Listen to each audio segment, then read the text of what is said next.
বন্ধুরা কেমন আছেন? নিশ্চয়ই অনেক ভালো। আজকে নতুন আরেকটি ভিডিও নিয়ে হাজির হলাম। মশার ব্যাট।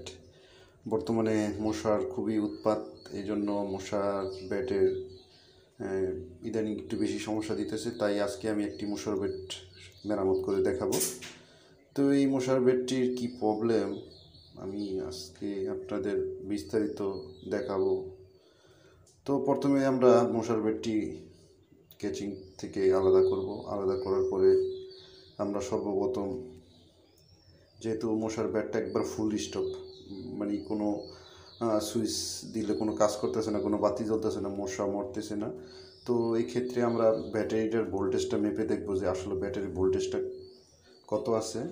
তারপরে আমরা পরবর্তীতে আরও স্টেপ বাই স্টেপ দেখব। প্রথম অবস্থায় আমরা ব্যাটারিটা মেপে দেখলাম ব্যাটারিতে ভোল্টেজ একেবারেই নাই বললেই চলে, 0.1। তো আমরা ব্যাটারির পজিটিভ লাইনটা খুলে এবার মেপে দেখি যে আসলে কী সমস্যাটা। এখন একটু প্রায় 90, মানে একেরও কম ভোল্টেজ ব্যাটারিতে আছে। তো এই ক্ষেত্রে আমরা বুঝতে পারি যে সার্কিটের কোনো সমস্যা, সম্ভবত সার্কিট শর্ট আছে, যে কোনো একটি পার্ট শর্ট আছে। এই ধরনের সমস্যা হলে আপনারা অবশ্যই দেখবেন। তারপরও আমি আরেকটু যাচাই করতেছি, অনেক সময় ব্যাটারি নষ্ট হওয়ার কারণে এমন হয়।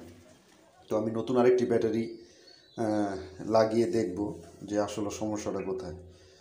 লাগানোর পরও যদি যেদিন কাজ না করে তাহলে বুঝতে হবে যে অবশ্যই যে কোনো একটা পার্ট শর্ট আছে।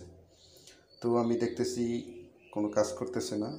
তো যে আইডিটা করেছি সেই আইডিটাই ব্যাটের যে কোনো একটি পার্ট শর্ট আছে।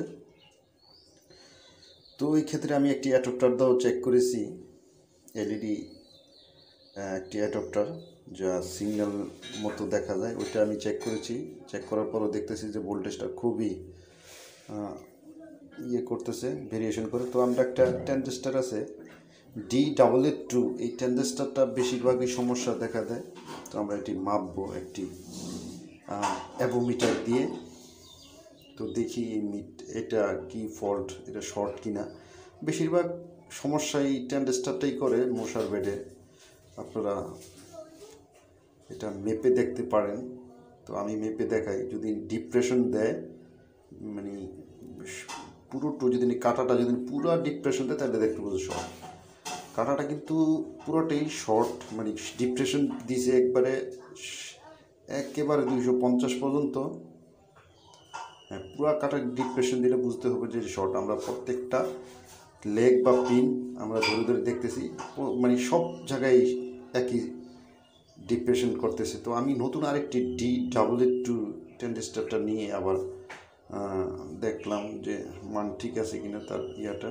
তো এবারকার আমরা এটা লাগিয়ে দেখব যে কাজ করে কিনা।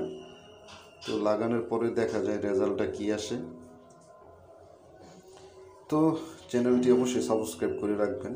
যদি কোনো মতামত থাকে কমেন্টে জানাবেন, আশা করি উত্তর দেব। তো 80% মশার বেডের ফল্ট এই D882 ট্রানজিস্টারটা। আরও একটি ট্রানজিস্টার থাকে, তো এই D882 ট্রানজিস্টারটাই সবচেয়ে বেশি। তো আমি ট্রানজিস্টারটা সোল্ডারিং করে নিচ্ছি, সোল্ডারিং করে দেখব যে কাজ কতটুকু হয়েছে। এই ক্ষেত্রে যেহেতু ওই ব্যাটারির ভোল্টেজটা একবারই কমে গেছে, তাহলে আমরা নতুন একটি ব্যাটারি কানেক্ট করে দেখি মশার বেডের লাইনটা মানে ঠিক হয়েছে কিনা। তো আমরা সোল্ডারিং করতেছি। লাইক কমেন্ট শেয়ার করবেন, অবশ্যই ভিডিওতে একটি লাইক করবেন।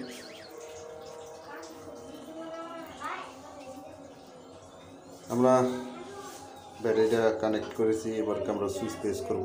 বাতি জ্বলতেছে, ইন্ডিকেটারটা সবুজ একটি ইন্ডিকেটার জ্বলতেছে। তো আমরা এবারকে চেক করব একটি টেস্টারের মাধ্যমে যে কাজ হয় কিনা। যে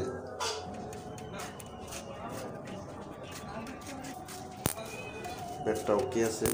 তো বন্ধুরা সবাই ভালো থাকবেন, সুস্থ থাকবেন। আল্লাহ হাফিজ।